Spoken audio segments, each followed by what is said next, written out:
Watch brands are confusing and weird. When I first... Hi, Willow. When I first started... Oh, okay, you're going then. When I first started getting into watches, it was surprising to learn a majority of mainstream brands are owned by some form of conglomerate. Whether they are a big luxury brand like Omega, who's owned by Swatch, or fashion watches like Fossil. I have mixed feelings about big conglomerates, which I'm sure will be aired out at some point of this video, but for now, here's who owns who. So first, the Swatch Group. Swatch was the first major group to own a range of watch brands, and I find them the most fascinating. The name Swatch immediately makes me think of colorful, fun, disposable quartz watches, and quartz nearly killed the mechanical watchmaking industry.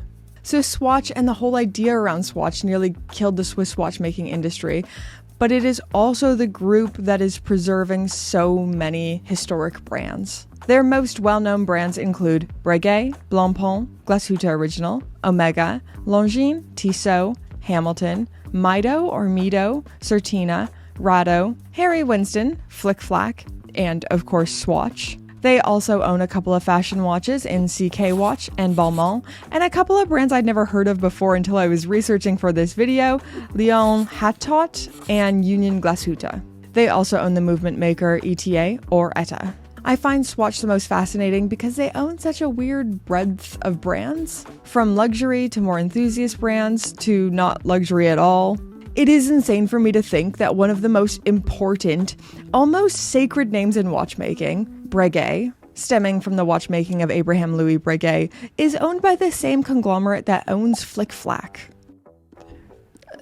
Swatch is weird.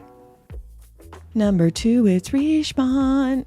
I always think of Richemont as the fancy conglomerate, owning the more high-end prestigious brands. So A. Lange & Söhne, Cartier watches, IWC, JLC or Jaeger LeCoultre, Piaget, Panerai, Vacheron Constantin, Roger Dubuis, Montblanc, Baume & Mercier, and finally Van Cleef & Arpels. I'm sorry for my pronunciation on a majority of those names. I tried really hard to get them right, but I still know in my heart they're all wrong. So Swatch and Richemont are the two largest, but LVMH is growing and taking their watchmaking quite seriously. They own Bulgari, Hublot, Tag Heuer, Zenith, Dior, Chaumet, and Fred. I had never heard of Chaumet or Fred before. Chaumet seems to be a jewelry brand that really focuses on bridal, and watches are on the side. Fred is similar jewelry, but also does watches. Next, Kering, who I associate far more with fashion, owning brands such as Gucci, Yves Saint Laurent, and Balenciaga. But Kering also owns Girard-Perregaux, Ulysse Nardin, Boucheron, and of course, Gucci. And lastly, Fossil. I think a lot of people forget about Fossil, but they own some pretty respectable watch brands, most notably Zodiac.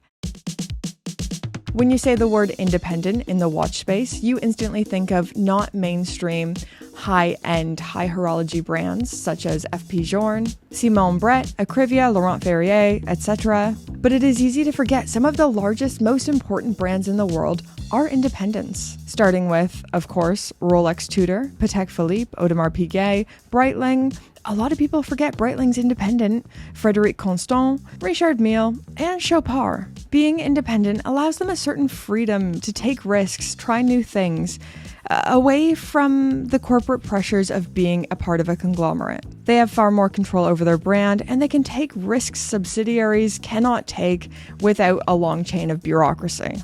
Anyways, this was just a quick little listicle of who owns what. I am experimenting with some different formats, so let me know in the comments what you think. I'm sure you will all tell me if you hate it entirely, but it'd be nice to know if you liked it as well. But it's okay if everyone hates it, because then I'll never do anything like this ever again. Give this video a thumbs up right now if you don't want me to put an unbreakable curse on you, and I will put a curse on you. And let's thank the gorgeous, fabulous, wonderful Pope tier patrons.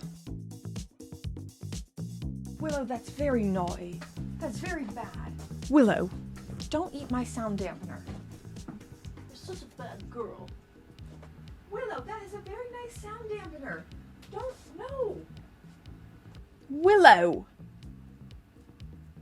Willow, you're being so naughty. Don't do that. I have Willow. No, you're kicked out.